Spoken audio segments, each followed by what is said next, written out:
नमस्कार साथियों, स्वागत है आप सभी का आपका अपना परिवार माधव एनसीईआरटी क्लासेस में। दोस्तों, अगर आप 12th में हैं और 12th की तैयारी आप कर रहे हैं तो आपके लिए ये वीडियो बन रहा है। दोस्तों, मैं इस वीडियो में आपको टॉप 50 क्वेश्चन प्लस आपको बताने वाले हैं जो कि आपके एग्जाम में बार बार पूछा गया है और इस बार पूछा जाएगा। दोस्तों, पार्ट 1 पार्ट 2 करके आपको फर्स्ट चैप्टर पूरा एंड कर जाएगा। उसी तरह से आपका सारा सब्जेक्ट होगा। आपका भाई आज बताने वाला है क्लास 12th क्या है, ये आम के फल में खाने वाले भाग होता है। दोस्तों, यहाँ पे जीवो में जनरल चैप्टर से मैं पहले बता चुका हूं और मैं यहाँ पे आपको अभी के वीडियो में यहाँ पे आपको कम से कम 60 प्लस ऑब्जेक्टिव क्वेश्चन बताऊंगा और मैं ये दावा करूंगा कि इसमें से काफी क्वेश्चन आपके एग्जाम में पूछा जाता है और पूछे जाने वाला है और काफी क्वेश्चन इसमें ऐसा मिलेगा आपको जो कि बार बार पूछा गया है। तो चलिए, ये सारी बात तो आपको पहले भी पता होगा, नहीं पता है तो पता चल गया होगा। तो चलिए, पहला क्वेश्चन यहाँ पे कहता है आम के फल में खाने वाला भाग है। दोस्तों, आम के फल जो होता है उसमें क्या होता है, सबसे ऊपर होता है पत्ते यानी उसका छिलका होता है, उसके बाद उसका मांस होता है यानी बीच वाले भाग हम लोग खाते हैं, तो मध्य फल वित्ती खाते हैं। राइट आंसर आपका भी ऑप्शन हो जाएगा। और नीचे सबसे नीचे होता है उसका बीज होता है, इसलिए आम का हम लोग जो है मध्य भाग खाते हैं। चलिए, आई होप कि आप समझ गए होंगे। सेकेंड क्वेश्चन आपका है समसूत्री विभाजन होता है। जी, आपको बताना है समसूत्री विभाजन क्या होता है यानी माइटोसिस विभाजन किस में होता है। तो याद रखिएगा, ये जो होता है कायिक कोशिका में होता है। राइट आंसर आपका ऑप्शन नंबर ए हो जाएगा। दोस्तों, मैं ज्यादा डिस्कस नहीं करूंगा, काफी क्वेश्चन यहाँ पे है आपका। आप जिस भी क्वेश्चन पे डाउट है, आपको किस तरह की प्रॉब्लम है, तो आप कमेंट करके यहाँ पे बता सकते हैं। चलिए, 3 नंबर सवाल है बिना निषेचन के फल के निर्माण के प्रक्रिया को कहते हैं यानी बिना निषेचन के फल बनने की प्रक्रिया को हम लोग क्या कहते हैं। तो 3 का आंसर हो जाएगा पार्थेनोकार्पिक फल कहते हैं। राइट आंसर आपका ऑप्शन नंबर यहाँ पे बी ऑप्शन होता है। इसी के साथ आपका यहाँ पे 4 नंबर सवाल है इनमें से किस में आंतरिक निषेचन नहीं होता है। दोस्तों, यहाँ पे कहता है आंतरिक निषेचन नहीं होता है यानी अंदर में निषेचन नहीं होता है। तो ऐसा जो है जीव यहाँ पे है आपका मेढक या फिर मछली भी हो जाएगा, जो क्या करता है पानी के ऊपर धारा, जब पानी का धार पर क्या करता है अपना लार्वा छोड़ता है और वहां से क्या करता है वो अंडाणु मिलकर के तब जाकर ऐसे बच्चे का पैदा होता है, ना कि अंदर निषेचन होता है जैसे कि मानव में होता है। ऐसी बात मेढक और मछली में नहीं होता है। चलिए, इसी तरह से आपका यहाँ पे 5 नंबर सवाल है द्विखंडन एक प्रकार का है। दोस्तों, यहाँ पे याद रखिएगा द्विखंडन एक प्रकार का अलैंगिक जनन है। जी, याद रखिएगा, ये जो है विखंडन की प्रकार है द्विखंडन है ना, तो ये अलैंगिक जनन में होता है यानी एसेक्सुअल रिप्रोडक्शन सिस्टम में होता है, एसेक्सुअल रिप्रोडक्शन में। चलिए, 6 नंबर सवाल है आपका इनमें से कौन अंडज है। दोस्तों, यहाँ पर 6 अंडज यानी जो अंडा देता है, तो 6 का आंसर हो जाएगा यहाँ पे एकिडना जो है अंडज है। राइट आंसर आपका ऑप्शन नंबर यहाँ पे ए ऑप्शन होता है। बाकी कंगारू गाय ये सब जो है अंडे नहीं देता है, एकिडना देते हैं। ऐसे भी सोच सकते हैं गाय या कंगारू क्या होता है बच्चे का जन्म देता है, अंडे नहीं देता है, जबकि एकिडना जो है अंडज होता है यानी अंडे देता है और अंडे से बच्चे को पैदा करता है। तो इस तरह से आप समझ सकते हैं। ये सारे क्वेश्चन आपके पैरामेडिकल किसी भी एग्जाम कंपटीशन के लिए आपका इंपॉर्टेंट है। जो भी आप करते हैं नीट क्वालिफाई करते हैं तो उसमें भी ये क्वेश्चन सारे आपके एग्जाम में आते हैं। चलिए, मैं सारा चीज यहाँ पे बता रहा हूँ, ध्यान से समझिएगा। इनमें से पूरे जीवन में एक ही बार पुष्पित होते हैं यानी दोस्तों आपको बताना है इसमें से कौन सा यहाँ पे जीव है जो जीवन में केवल एक बार पुष्प देते हैं। तो आपका आंसर राइट होगा बांस। जी हाँ, बांस जो होगा सबसे लंबे भी होते हैं और ये जो है अपने जीवन में केवल एक बार पुष्प देते हैं बांस। जी, चलिए आगे भी बांस पर हम लोग रिलेटेड क्वेश्चन देखेंगे नीलाकुंजी के बारे में, जो कि 12 वर्ष में एक बार फूल देते हैं, ठीक है ना। और जो बांस उत्तराखंड हिमालय क्षेत्र में पाया जाता है, तो उसके बारे में हम लोग देखेंगे यहाँ पे। चलिए, आपका 8 नंबर सवाल है निम्नलिखित में कौन द्विगुणित है यानी दोस्तों द्विगुणित का मतलब कहता है 2n के रूप में क्या डिप्लॉयड होना चाहिए। तो यहाँ पे युग्मनज है, काफी इंपोर्टेंट सवाल है। कौन यहाँ पे युग्मनज के बारे में काफी बार क्वेश्चन पूछा गया है और पूछा जाता है। तो युग्मनज जो है द्विगुणित होता है अर्थात 2n के रूप में रहता है, डिप्लॉयड होता है। चलिए, इसी के साथ आपका 9 नंबर सवाल यहाँ पे है, कहता है किस फल का बीज चोल खाया जाता है। दोस्तों, बीज चोल खाया जाते हैं, बीज के ऊपर जो चोल होता है उसको खाया जाता है। तो हम इसमें से ऑप्शन आपका हो जाएगा इनमें से सभी हो जाएगा। राइट आंसर आपका ऑप्शन इनमें सभी होगा डी आंसर हो जाएगा 9 का। दोस्तों, याद कीजिए लीची के हम लोग क्या करते हैं छिलका फेंकने के बाद बीज के उसके बीज के जाने बीज के अंदर जो सटा रहता है ऊपर से हम लोग मांस उसको खाते हैं, है ना। तो इसलिए इनमें से हम लोग बीज चोल किसके खाते हैं, बीज के जो चोल पहना रहता है। सिंपल सी बात समझिए, शरीफा के बीच में दाना होता है और ऊपर से क्या होता है उसका मांस होता है, तो हम लोग ऊपर का मांस यानी गुद्दा हटा कर खाते हैं ना। तो ऐसे थोड़ा सा दिमाग यहाँ पे इस्तेमाल कीजिएगा तो आपको ऑप्शन सारा याद हो जाएगा और क्वेश्चन भी समझ में आएगा। चलिए, इसी के साथ आपका 10 नंबर सवाल यहाँ पे है समयुग्मकी पाई जाती है यानी सम मतलब होता है 2 युग्मकी पाया जाता है। किसमें पाया जाता है, तो 10 का आंसर आपका होगा शैवाल में ये पाया जाता है। राइट आंसर आपका ऑप्शन नंबर यहाँ पे ए होता है। चलिए, इसी के साथ आपका 11 नंबर सवाल यहाँ पे कहता है अंडपरजक निम्नांकित में कौन है? दोस्तों अंडपरजक का मतलब जो होता है जो अंडा देता है, ठीक है ना, तो कौन है? तो इसमें याद रखिएगा आपका ऑप्शन क्या हो जाएगा, यहाँ पे 11 का ऑप्शन हो जाएगा डी, सांप, मगरमच्छ और मुर्गी। सॉरी, यहाँ पे मुर्गा तो अंडा नहीं देता है, मुर्गी अंडा देता है। कभी ये मत कहिएगा कि मुर्गा के अंडा खाए, बट मुर्गी के अंडा खाते हैं। तो यहाँ पे डी ऑप्शन हो जाएगा, इनमें से सभी हो जाएगा। राइट आंसर आपका ऑप्शन नंबर यहाँ पे डी हो जाएगा। दोस्तों इससे पिछले साल भी कई क्वेश्चन हमने दिए थे जो कि एग्जाम में काफी आया था और काफी बच्चे अच्छे अंक लाया था। तो इसलिए आप लोग को मैं यकीन के साथ बोलता हूं कि सारे क्वेश्चन मैं जो भी चैप्टर वाइज दे रहा हूं आपका ये पहला चैप्टर का है और आज मैं स्टार्ट कर चुका हूं। बस आपको याद कर लेना है और मैं यहां से दावे कर सकता हूं और आपको सिर्फ एग्जाम में जाइए, उसके बाद खुद आपके मन में आ जाएगा क्वेश्चन कहां से पूछा जाता है। तो निम्नांकित में से कौन सत्य फल है? दोस्तों सत्य फल किसे कहते हैं? तो वे फल जब फल का निर्माण केवल अंडाशय के द्वारा होता है तो उससे हम लोग ट्रू फ्रूट्स कहते हैं या फिर सत्य फल कहते हैं, है ना। चलिए तो यहाँ पे हो जाएगा आपका आंसर क्या होगा दोस्तों, यहाँ पे हो जाएगा नारियल। नारियल के अलावा भी आपको याद रखना है आम क्या होता है आपका? सत्य फल होता है। अंगूर भी क्या होता है आपका? सत्य फल होता है। ये सभी जो है क्या होता है, ये अंडाशय के द्वारा निर्माण होता है। ये सब क्या होता है, केवल अंडाशय से इसका निर्माण होता है। इसलिए अब बाकी यहाँ पे आपको 3 ऑप्शन जो दिख रहा है ये आपका असत्य फल है। असत्य फल को झूठा फल भी कहते हैं, मिथ्या फल भी कहते हैं और इसी को आभासी फल भी बोलते हैं। तो आपको याद रखना है कि पूछेगा सत्य फल किसे कहते हैं तो आपका आंसर क्या होना चाहिए कि जब फल का निर्माण केवल अंडाशय से होता है तो उसे हम लोग सत्य फल बोलते हैं, और जब फल का निर्माण अंडाशय सहित पुष्प के अन्य भाग जैसे बाह्य दलपूनी कार्पेल इत्यादि के सहायता से होता है तो उसे हम लोग कहते हैं असत्य फल अर्थात आभासी फल बोलते हैं। तो आई होप कि आप ये बात भी समझ गए होंगे। इसी के साथ यहाँ पे आपका 30 नंबर सवाल कहता है मुकुलन द्वारा जनन किसमें होता है? दोस्तों मुकुलन द्वारा याद रखिएगा ईस्ट और हाइड्रा में होता है, काफी इंपोर्टेंट है। यहाँ पे ईस्ट और हाइड्रा में किसके द्वारा जनन होता है तो आपका हो जाएगा मुकुलन द्वारा। यानी मुकुलन में क्या होता है, बड का निर्माण होता है। बड यानी मुकुल का निर्माण होता है। देखिएगा पौधा के जो है बगल से थोड़ा सा बड निकलेगा और वही क्या करता है, नए जीव का निर्माण करता है। इस तरह से आपका होता है। चलिए इसी के साथ आपका 40 नंबर क्वेश्चन है। यहाँ पे कहता है निम्नांकित में कौन मिथ्या फल है? दोस्तों मैं पहले बताए थे मिथ्या फल का मतलब होता है जिसको हम लोग झूठा फल बोलते हैं और इसी को हम लोग बोलते हैं असत्य फल भी, ठीक है ना, असत्य फल। तो याद कीजिएगा यहाँ पर सेब के बारे में हम ऊपर बताए थे आपको, सेब जो बच गया था वो क्या हो जाएगा आपका, यहाँ पर मिथ्या फल हो जाएगा। राइट आंसर आपका ऑप्शन नंबर ए हो जाएगा। चलिए अगर अभी तक वीडियो को लाइक नहीं किया तो यार वीडियो को लाइक कर दीजिए, चैनल पर पहली बार तो चैनल को सब्सक्राइब कर बेल आइकन को दबा लीजिएगा, क्योंकि मैं यहाँ से आपके 12th से सारे इंपोर्टेंट टॉपिक यहाँ पे लाते रहते हैं, है ना। तो चलिए यहाँ पे 15 नंबर सवाल है आपका, इनमें द्विखंडन किसमें पाया जाता है? दोस्तों द्विखंडन यानी जीव जो है 2 भाग में बट जाता है। तो याद रखिएगा यहाँ पर अमीबा जो है द्विखंडन बहुखंडन सभी बात होता है इसमें। 15 का राइट आंसर आपका यहाँ पर सी होता है अमीबा। जी अमीबा जो है एक क्या है, ये आकार इसका बहुत सारा आकार था, बहु आकृतिक होता है, किसी भी तरह से आप आकार इसका बना दीजिए आपका वो बन जाएगा अमीबा। चलिए इसी के साथ आपका 16 नंबर सवाल है जैम्यूल्स बनते हैं। जी आपको बताना है जैम्यूल्स बनते हैं किसी में बनते हैं? तो राइट आंसर आपका क्या होगा 16 का हो जाएगा स्पंज में बनता है जैम्यूल्स। जी राइट आंसर आपका ऑप्शन नंबर बी हो जाएगा, जैम्यूल्स बनता है किसमें? तो स्पंज में बनता है। इसी के साथ आपका यहाँ पे 17 नंबर सवाल है लीची का खाए जाने वाला भाग कहलाता है। दोस्तों हमने ऊपर में आपको बताए थे लीची का खाए जाने वाला भाग कहलाता है, क्या कहलाता है? तो यहाँ पे बीज चोल हो जाएगा।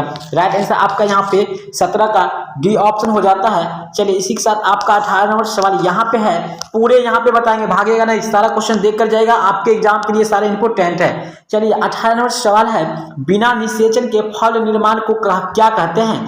दोस्तों बिना निषेचन के जब फल का निर्माण होता है तो उसे हम लोग क्या कहते हैं? तो अनिषेक जनन कहते हैं। राइट आंसर आपका ऑप्शन नंबर यहाँ पे 18 का सी होता है।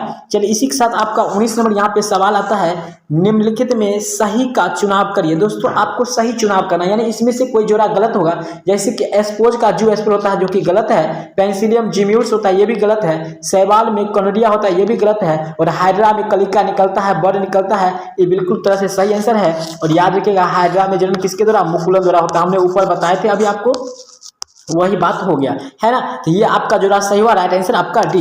चलिए इसी के साथ आपका 20 नंबर सवाल है ईख यानी शुगर कैन में ग्राफ्टिंग नहीं हो सकता है, क्यों नहीं हो सकता है? तो आपका यहाँ पे आंसर क्या होगा दोस्तों? 20 का आंसर हो जाएगा वास्कुलर बॉन्डलेस बिखरे होते हैं, जिसके वजह से होता है शुगर कैन में जो होता है ग्राफ्टिंग नहीं हो सकता है। राइट आंसर आपका ऑप्शन नंबर यहाँ पे ए ऑप्शन होता है 20 का। चलिए काफी इंपोर्टेंट सवाल है ये, 20 नंबर याद रखिएगा। चलिए काफी हम लोग सवाल देखने वाले टॉप 50 प्लस क्वेश्चन देखने वाले हैं, भागेगा नहीं, सारा क्वेश्चन देख कर जाएगा, आपके एग्जाम के लिए काफी इंपोर्टेंट, थोड़ा समय लगेगा बट यहाँ पर देख के जाइए। किसके लिए लैंगिक प्रजनन जिम्मेदार है? दोस्तों लैंगिक प्रजनन किसके लिए जिम्मेदार है? तो याद रखिएगा यहाँ पे किसके लिए है, क्वेश्चन नंबर 21 है, ये द्विगुणित अवस्था को बनने हेतु ये जिम्मेदार, यानी जो है राइट आंसर आपका ऑप्शन ए होता है कि लैंगिक प्रजनन या फिर जनन जिम्मेदार है किसके लिए? तो द्विगुणित अवस्था को बनने हेतु ये जिम्मेदार है। चलिए इसी के साथ आपका यहाँ पर 22 नंबर है पुदीना। चलिए आजकल पुदीना का गाना आप लोग काफी चर्चित में है। चलिए तो इसी पर क्वेश्चन आपका है, पुदीना मिंट कायिक प्रवर्धन करता है, किसमें होता है?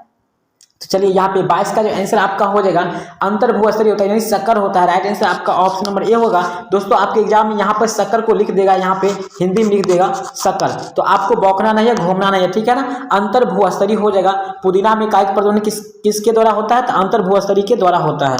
चलिए इसी के साथ आपका 23 नंबर सवाल है, कुकुर यानी डॉग का संभावित जीवन काल होता है। दोस्तों यानी कुत्ते का जीवन काल कितना दिन का होता है? चलिए आवारे कुत्ते हो या फिर जैसा भी कुत्ता हो, कितना होता है? तो यहाँ पे आपका 23 नंबर का राइट आंसर आपका होगा 20 ईयर्स, यानी 20 साल हो जाएगा। राइट आंसर आपका ऑप्शन नंबर ए हो जाएगा। कुकुर यानी कुत्ता का जो है जीवन काल होता है 20 ईयर्स, यानी 20 साल का होता है।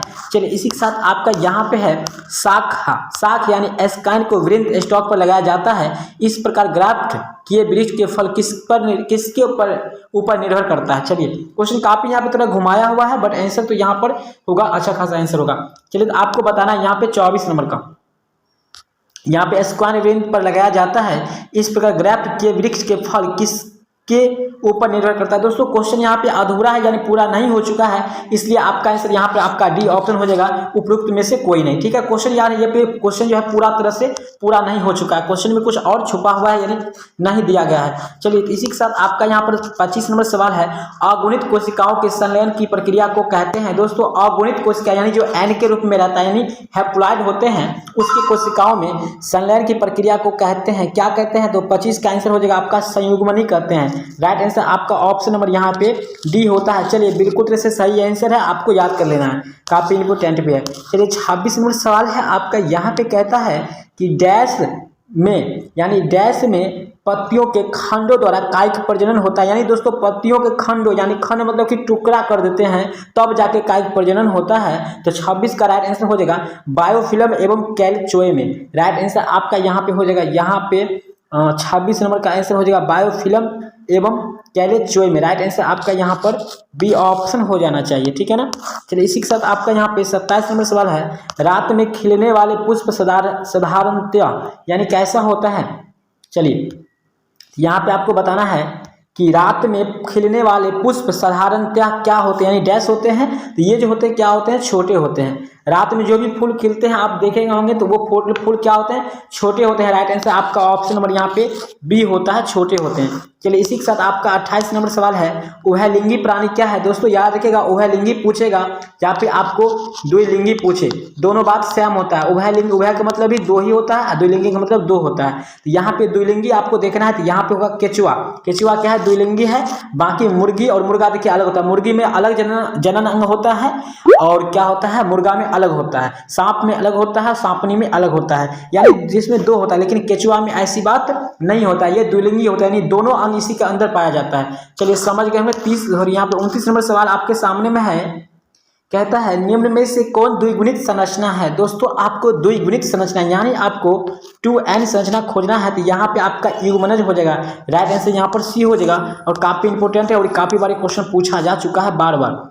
चलिए 30 नंबर सवाल है आपका, यहाँ पे जन्म से लेकर प्राकृतिक मृत्यु के बीच की अवस्था को कहते हैं लाइफ स्पैन, अर्थात जीवन काल करते हैं। ठीक है, जन्म से लेकर प्राकृतिक मृत्यु के बीच की अवस्था को हम लोग जीवन काल कहते हैं। राइट आंसर आपका ऑप्शन नंबर ए होता है। चलिए इसी के साथ आपका यहाँ पे 31 नंबर सवाल है, अकारकी तथा अनुवांशिक रूप से समान जीवों को कहते हैं, क्या कहते हैं? क्लोन कहते हैं, क्लोन। राइट आंसर आपका ऑप्शन नंबर यहाँ पे 31 का ए होता है। इसी के साथ आपका यहाँ पे 32 नंबर सवाल है, अमीबा में प्रजनन किस प्रकार होता है? तो दोस्तों याद याद रखिएगा अमीबा में प्रजनन किस प्रकार से होता है, तो याद रखिएगा द्विखंडन के द्वारा होता है और बहुखंडन के द्वारा भी होता है, यानी अलैंगिक जनन होता है। राइट आंसर आपका ऑप्शन नंबर यहाँ पे डी होता है 33 का, सॉरी यहाँ पे 32 का, 33 का यहाँ पे आएंगे हम लोग। 33 है पेनिसिलियम में प्रजनन होता है। दोस्तों पेनिसिलियम में प्रजनन किसके द्वारा होता है, तो ये इसमें होता है कनोडिया के द्वारा होता है। राइट आंसर याद रखिएगा डी ऑप्शन, ये भी क्वेश्चन है, ठीक है ना,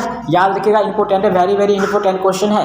पेनिसिलियम में प्रजनन होता है कनोडिया के द्वारा होता है।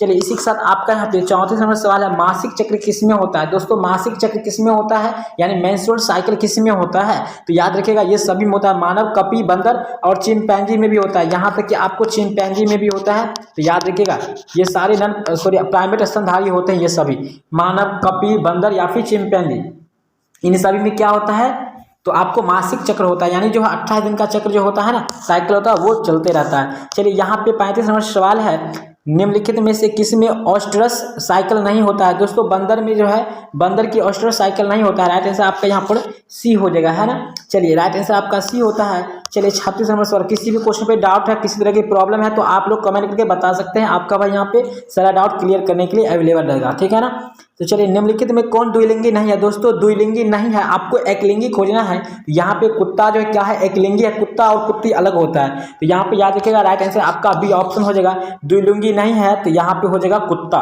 द्विलिंगी नहीं अर्थात ये एकलिंगी है। जैसे कि मानव भी क्या है, एकलिंगी है, गाय, भैंस, बकरी, ये सभी क्या एकलिंगी है। चलिए 37 नंबर सवाल है, निम्नलिखित में से किसी में युग्मक स्थानांतरण के लिए जल की आवश्यकता नहीं होती है। याद रखिएगा किसी में नहीं होता है, तो याद रखिएगा यहाँ पे आपका हो जाएगा 37 नंबर का आंसर हो जाएगा यहाँ पे जिम्नोस्पर्म हो जाएगा, जो कि ऑप्शन यहाँ पे सॉरी डी में है, नीचे है ऑप्शन यहाँ पे जिम्नोस्पर्म, है ना। क्योंकि जिम्नोस्पर्म जो होता है युग्मकों के स्थान, यानी एक दूसरे के एक स्थान दूसरे स्थान तक जाने के लिए जो होता है जल की आवश्यकता नहीं होता है, जबकि एंजियोस्पर्म में होता है। राइट आंसर आपका ऑप्शन यहाँ पर डी होता है, एंजियोस्पर्म। चलिए यहाँ पे 38 नंबर सवाल है, भ्रूण के विकास की क्रिया को कहते हैं, क्या कहते हैं दोस्तों। 38 नंबर सवाल है, भ्रूण के विकास की प्रक्रिया को क्या कहते हैं, भ्रूण जनन होता है, ठीक है ना। इसको हम लोग कहते हैं भ्रूण जनन, हिंदी में कहते हैं, इंग्लिश में इसको कहते हैं एम्ब्रियोजेनेसिस कहते हैं। राइट आंसर आपका ऑप्शन नंबर यहाँ पे सी होता है 38 का। चलिए इसी के साथ आपका अगला सवाल यहाँ पे है 39 नंबर है, युग्मक के संचयन को कहते हैं, क्या कहते हैं दोस्तों। युग्मक के संचयन को कहते हैं सिनगैमिट किसी कहते हैं, ठीक है। यहाँ पे थोड़ा सा यहाँ पे अशुद्ध लिखा हुआ है, सिनगैमिसिस कहते हैं, ठीक है, सिनगैमिसिस कहते हैं। राइट आंसर आपका ऑप्शन नंबर बी हो जाएगा, ठीक है। यहाँ पे हो जाएगा आपका सिनगैमेसिस हो जाएगा, है ना। चलिए तो यहाँ पे आपका ऑप्शन बी होता है। इसी के साथ आपका 40 नंबर सवाल यहाँ पे कहता है, इनमें से कौन एकलिंगी नहीं है। दोस्तों आपको एकलिंगी नहीं है, तो मैं पहले बताया था केचुआ क्या है, द्विलिंगी है, अर्थात ये एकलिंगी नहीं हो पाएगा। राइट आंसर आपका ऑप्शन नंबर यहाँ पे डी होता है। चलिए इसी के साथ आपका यहाँ पे 41 क्वेश्चन है, कहता है मानव युग्मकों में गुणसूत्रों की संख्या कितनी होती है। चलिए दोस्तों यहाँ पे आपका 41 नंबर सवाल है, मानव युग्मक में गुणसूत्रों की संख्या कितनी है, यानी गुणसूत्र की संख्या कितनी होती है, तो याद रखिएगा यहाँ पे 41 नंबर 23 होता है। राइट आंसर आपका बी ऑप्शन हो जाएगा, क्योंकि दोस्तों युग्मक जो होता है क्या होता है, हैप्लॉइड होता है, यानी एन के रूप में रहता है, इसलिए 23 हो जाएगा। चलिए अगला सवाल आपका 42 नंबर है, किसमें आंतरिक निषेचन होता है। दोस्तों किसमें आंतरिक निषेचन होता है, तो यहाँ पे 42 नंबर सवाल है, इसका आंसर हो जाएगा आवृत बीज, यानी जो भी एंजियोस्पर्म होते हैं, जो भी एंजियोस्पर्म होते हैं उन सभी में क्या होता है दोस्तों, यहाँ पे आपका आंसर होगा डी। यहाँ पे आंतरिक निषेचन यानी अंदर में निषेचन होता है, ठीक है ना, पुष्प के अंदर में होता है। चलिए यहाँ पे 43 नंबर सवाल है आपका, निषेचन तक की क्रिया में ओवल विकसित होकर बीज बनाता है, जबकि कार्पेल से क्या विकसित होता है। चलिए यहाँ पे क्वेश्चन आपका कहता है ओवल विकसित होकर बीज बनाता है, जबकि कार्पेल से क्या विकसित होता है। दोस्तों कार्पेल से क्या विकसित होता है, तो आपका होगा पेरिकार्प होता है, ठीक है ना। राइट आंसर आपका ऑप्शन नंबर यहाँ पे बी होता है, पेरिकार्प का निर्माण होता है, यानी विकसित होता है, डेवलप होता है। चलिए यहाँ पे आपका 44 क्वेश्चन है, निम्नलिखित में कौन अंडज नहीं है। दोस्तों यानी कौन जो है अंडा देने वाले नहीं है, तो आपको याद रखना यहाँ पे मानव जो है अंडज नहीं है। राइट आंसर आपका ऑप्शन क्या होगा यहाँ पर डी, 44 का आंसर आपका डी होता है। इसी के साथ आपका 45 नंबर सवाल यहाँ पे आता है कि इनमें से किसी में केवल एक बार अपने जीवन काल में पुष्प खिलते हैं, यानी कि कौन जो है जीवन में केवल एक बार पुष्प देते हैं, तो उनका नाम क्या है। यहाँ पे आपके सामने 4 ऑप्शन है। तो दोस्तों याद रखिएगा, मैंने ऊपर में ही बताया था आपको, बांस है। ठीक है, राइट आंसर आपका ऑप्शन 1 हो जाएगा।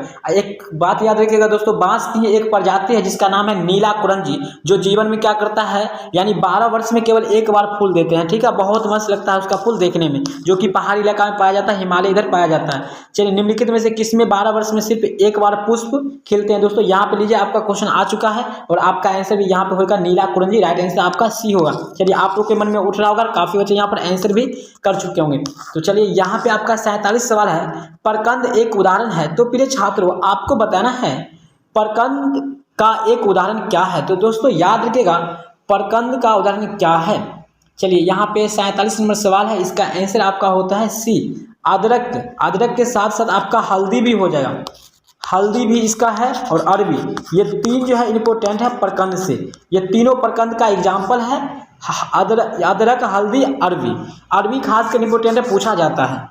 चलिए, इसी के साथ आपका यहाँ पे 48 नंबर सवाल है, कालिका रोपण उदाहरण है। दोस्तों कालिका रोपण उदाहरण किसका है, तो याद रखिएगा, कालिका रोपण उदाहरण है आपका यहाँ पे 48 नंबर सवाल कैंसिल होगा, कायिक जनन का। कालिका जो होता है किसी में हम लोग रोपण करते हैं, तो कायिक जनन के का ही प्रकार है। राइट आंसर आपका ऑप्शन ए होता है। इसी के साथ आपका 49 क्वेश्चन यानी 49 नंबर सवाल है, पेनिसिलियम नामक कवक में अलैंगिक जनन मुख्य रूप से किस संरचना के द्वारा होता है। जी दोस्तों, आपको यहाँ पे बताना है कि पेनिसिलियम नामक कवक में अलैंगिक जनन मुख्य रूप से किस संरचना के द्वारा होता है। तो याद रखिएगा, 49 नंबर का आपका आंसर हो जाएगा यहाँ पर कोनोडिया के द्वारा होता है। राइट आंसर आपका ऑप्शन नंबर यहाँ पर सी होता है। चलिए, इसी के साथ आपका यहाँ पर 50 नंबर सवाल है, इनमें कौन ठहरे हुए पानी में उगकर ऑक्सीजन खींच लेता है। तो दोस्तों याद रखिएगा, जिसको टेररिस्ट ऑफ बंगाल बोला जाता है, यानी बंगाल का आतंकवाद बोला जाता है, वो है जलकुंभी। ये क्या करता है, तो पानी के ऊपर इस तरह से फैल जाता है कि पानी के अंदर जो भी ऑक्सीजन होता है सबको खींच लेता है, और उस जल में जो भी जीव होते हैं उनको क्या करता है, मर जाता है ऑक्सीजन के अभाव में। राइट आंसर आपका ऑप्शन ए हो जाएगा। काफी इंपोर्टेंट है ये। 8 वर्ष में यानी 8 महीने में जो है 6500 से भी अधिक प्रजातियों की जन्म देते हैं। चलिए, इसी के साथ आपका यहाँ पर 51 नंबर सवाल होगा, कहता है गैमा द्वारा प्रजनन होता है। दोस्तों गैमा द्वारा प्रजनन किस में होता है, तो याद रखिएगा कुछ ब्रायोफाइटा में होता है। राइट आंसर आपका ऑप्शन नंबर यहाँ पर सी होता है। इसी के साथ आपका यहाँ पे 52 नंबर सवाल है, एकलिंगता की स्थिति को उल्लेखित करने के लिए किस शब्द का प्रयोग किया जाता है। एकलिंगता को बताने के लिए हम लोग एकलिंगाश्रय भी इसी को बोलते हैं। राइट आंसर आपका यहाँ पर सी आंसर हो जाएगा। एकलिंगाश्रय और द्विलिंगी को द्विलिंगाश्रय भी बोलते हैं, यानी श्रय सिर्फ लगा देते हैं। यही एक नया चीज आता है, वही क्वेश्चन आपको पूछा गया है। तो चलिए 52 नंबर भी आपका कंप्लीट होता है। इसी के साथ आपका यहाँ पर 53 नंबर सवाल है कि द्विनिषेचन का परिणाम होता है। दोस्तों द्विनिषेचन काफी इंपोर्टेंट भी क्वेश्चन है सब्जेक्टिव के लिए, और मैं सब्जेक्टिव भी आपको यहाँ पे बताऊंगा। तो द्विनिषेचन का परिणाम होता है, क्या होता है, भ्रूणपोष बनता है, जो क्या होता है 3n के रूप में रहता है, यानी इसमें जो होता है ये 3n के रूप में रहता है। चलिए यहाँ से आपको 3 क्वेश्चन याद करना है। चलिए यहाँ पे 54 नंबर सवाल है, बीजाणुओं द्वारा जनन करने वाले पौधे जैसे मार्स, फर्न सामान्यतः किस समूह में रखे जाते हैं। तो चलिए 54 नंबर का आपका आंसर यहाँ पे हो गया, सी होगा, क्रिप्टोगैमस में रखा गया है। किस में रखा गया है, क्रिप्टोगैमस। राइट आंसर सी हो जाएगा। बाकी सबको फेनरोगैमस में रखा गया है, ठीक है ना। इसके अलावा जो भी बनता है उसको फेनरोगैमस में रखा गया। फेनरोगैमस भी होता है एक प्रकार, ठीक है ना, फेनरोगैमस में रखा गया। चलिए इसी तरह आपका यहाँ पे 55 नंबर सवाल है, साइकस में परागन होता है। दोस्तों साइकस में परागन होता है किस तरह से होता है, तो याद रखिएगा 3 कोशिकीय अवस्था में होता है। राइट आंसर आपका ऑप्शन नंबर यहाँ पर सी हो जाएगा, 3 कोशिकीय अवस्था में होता है। चलिए यहाँ पे आपका है 56 नंबर सवाल है, एंथेसिस की परिघटनाधित है कि क्या है। यानी देखिए यहाँ पर क्वेश्चन थोड़ा स्पष्ट नहीं, यानी परिघटनाधित है कि क्या है। तो यहाँ पे आपका 56 का आंसर होता है पुष्प कलिका का खुलना। यानी जो है एंथेसिस परिघटना के बाद क्या होता है, पुष्प कलिका का खुलना, यानी पुष्प कलिका खुल जाता है। राइट आंसर आपका डी ऑप्शन होता है। चलिए दोस्तों ये सारे तो उतना इंपोर्टेंट नहीं है, बट आपको देख लेना है 1-2 बार यहाँ पे वीडियो को, तो बाकी आपके दिमाग में फिट ही हो जाएगा। चलिए निम्न में से कौन पत्ती के अग्रभाग द्वारा जनन करता है, यानी पत्ती के आगे भाग से जनन करता है, कौन सा जीव है। तो यहाँ पे आपका आंसर हो जाएगा यहाँ पर सी, मार्केसिया। मार्केसिया एक पौधा आता है जो पत्ती के अग्रभाग के द्वारा जनन करता है, यानी उसके पत्ती के आगे भाग से जो है मतलब नए पौधे का विकास होता है। चलिए इसी के साथ आपका 58 नंबर सवाल यहाँ पे आता है कि आलू के कंद में आंखें होती है, कहाँ पे होती है दोस्तों, याद रखिएगा कि आलू के कंद में आंखें कहाँ पे होती हैं, याद रखिएगा यहाँ पे कक्षस्थ कलिका, यानी जो है आलू, जैसे कि यहाँ पे आप फिगर यहाँ पे देख रहे होंगे, आलू के जो कच्चा होता है यहाँ पे जैसे आलू है, यहाँ से आपका कलिका नहीं, सतह से कलिका ऐसे ऐसे निकल जाता है ना, आलू के सतह से ऐसे ऐसे कलिका निकल जाता है, तो यही आपका होता है। चलिए तो 58 नंबर समझ गए होंगे कि आलू के कंद में आंखें होती है, कक्षस्थ कलिकाएं में होती है। चलिए इसी के साथ आपका 59 नंबर सवाल है, निम्नलिखित में से कौन सा पादप उभयलिंगाश्रयी होता है, यानी जो है पादप पौधे है लेकिन उभयलिंगा यानी द्विलिंगी है। सिंपल पहले आपको बता चुके हैं, उभयलिंगी का मतलब होता है द्विलिंगी, द्विलिंगाश्रयी है, तो याद रखिएगा यहाँ पर पपीता तो कभी नहीं हुआ क्योंकि ये एकलिंगी होता है ना। बाकी यहाँ पे आपका ऑप्शन हो जाएगा पाइनस, पाइनस जो होता है क्या होता है, ये द्विलिंगी है अर्थात उभयलिंगाश्रयी है। तो आई होप कि आप लोग ये भी समझ गए होंगे। इसी के साथ आपका यहाँ पे 60 नंबर सवाल है दोस्तों, यहाँ पे 60 नंबर सवाल कहता है कि निम्नलिखित में से कौन एकलिंगी है। दोस्तों आपको एकलिंगी बताना है कौन है। चलिए अगर आप लोग पीडीएफ चाहते हैं तो टेलीग्राम ज्वाइन कर लीजिएगा, जिसका लिंक आपको डिस्क्रिप्शन में मिल जाएगा। अगर दोस्तों वीडियो को लाइक नहीं किया प्लीज आप लोग लाइक कर दीजिए, काफी मेहनत से आप लोग के लिए ये वीडियो देख रहे हैं, पूरे सेट से आपको क्वेश्चन एग्जाम में रहने वाला है। तो निम्नलिखित में से कौन एकलिंगी है, तो दोस्तों याद रखिएगा पपीता जो है क्या है, एकलिंगी है। पपीता क्या होता है, मेल फीमेल अलग अलग होता है। राइट आंसर आपका यहाँ पर सी आंसर होता है। जी हाँ, आपका आंसर यहाँ पर सी होता है, पपीता एकलिंगी है। इसी के साथ आपका 61 नंबर सवाल है, अंडाणु बनने की विधि को कहते हैं। दोस्तों अंडाणु बनता है तो इस विधि को हम लोग क्या कहते हैं, याद रखिएगा अंडाणु बनने की विधि को हम लोग कहते हैं, क्या कहते हैं, अंडाणु बनने की विधि कहता है तो यहाँ पे अंड जनन हो जाएगा। जब अंडाणु निकलने की विधि को कहेगा तो अंडोत्सर्ग हो जाता है, ठीक है। लेकिन आपका आंसर यहाँ पे ए हो जाएगा, अंडाणु बनने की विधि को अंड जनन कहते हैं, ठीक है ना।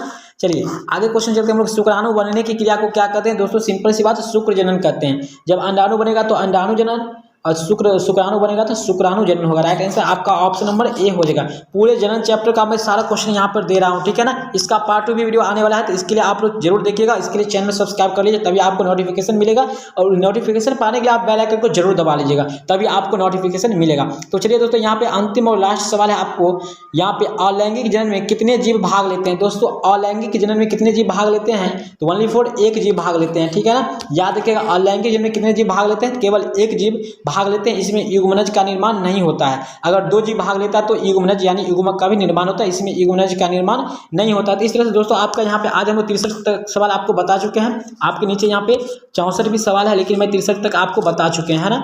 चलिए अगला वीडियो हम लोग देखेंगे यहाँ पे, क्योंकि यहाँ से अगर और क्वेश्चन आपको है, यहाँ पे मैं 150 प्लस क्वेश्चन आपको दे दूंगा, ठीक है। यानी 100 प्लस आपको क्वेश्चन देंगे इस चैप्टर से, और मैं ये दावा कर सकता हूँ कि मैं अगर आपके एग्जाम में रहेगा क्वेश्चन यही रहेगा, क्योंकि मैं 3 तरह से क्वेश्चन में कहाँ से देता हूँ। दोस्तों ये बात समझ लीजिए, मैं क्वेश्चन आपको जो बार बार पूछा गया उस क्वेश्चन को भी इसमें ऐड कर दिए हैं, प्लस में आपको जो इस बार मॉडल सेट आने वाला है उस वाला क्वेश्चन इसमें सेट कर दिए हैं। बाकी आपको बता दें अच्छे इंस्टीट्यूट का जो भी होता है नोट्स होता है, मैं उन सभी का क्वेश्चन इसमें ऐड कर दिए हैं, जहां से मैं डायरेक्ट चैलेंज भी कर सकता हूं कि क्वेश्चन आपको जो मैं बता रहा हूं ऑब्जेक्टिव इसी में से रहेगा, अलग से एक भी क्वेश्चन आपके एग्जाम में नहीं रहने वाला है। तो चलिए दोस्तों कैसा लगा वीडियो, अगर वीडियो पसंद आया तो भाई के चैनल को सब्सक्राइब जरूर कर लीजिएगा। मिलते हैं फिर से नेक्स्ट वीडियो, तब तक के सभी लोग को बाय, धन्यवाद।